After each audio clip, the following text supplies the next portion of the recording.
নারায়ণগঞ্জের রূপগঞ্জে বিএনপি ও জামায়াতের অবৈধ হরতাল অবরোধের বিরুদ্ধে শান্তি সমাবেশ ও মিছিল অনুষ্ঠিত হয়েছে।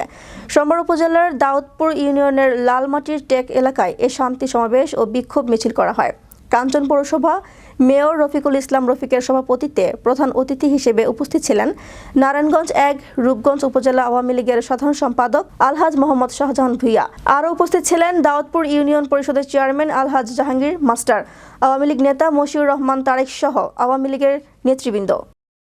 বারবার নির্বাচিত উপজেলা চেয়ারম্যান জনাব শাহজাহান ভূঁইয়ার এবং মেয়র রফিক সাহেবের নেতৃত্বে রূপগঞ্জ উপজেলা আওয়ামী লীগ সহ সহযোগী সংগঠনের নেতৃত্বে এই জননেত্রী শেখ হাসিনার উন্নয়নের ধারা এবং আগামী জাতীয় সংসদকে অবাধ এবং আমরা রূপগঞ্জ উপজেলা আওয়ামী লীগ অঙ্গ ও সহযোগী সংগঠন, আমাদের রূপগঞ্জের গণমানুষের নেতা, রূপগঞ্জের অভিভাবক আলহাজ শাহজাহান ভূঁইয়ার নেতৃত্বে আমরা আওয়ামী লীগ এবং সহযোগী অঙ্গ সংগঠন ঐক্যবদ্ধ।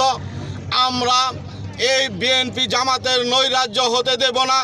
আমরা রাজপথে আছি ইনশাল্লাহ। নির্বাচন, সেই নির্বাচনে আমরা আওয়ামী লীগের মনোনীত প্রার্থী জননেত্রী শেখ হাসিনা যাকে মনোনয়ন দিবেন তাকে বিজয়ী করে জননেত্রী শেখ হাসিনাকে আমরা রূপগঞ্জের এই সিট উপহার দেব।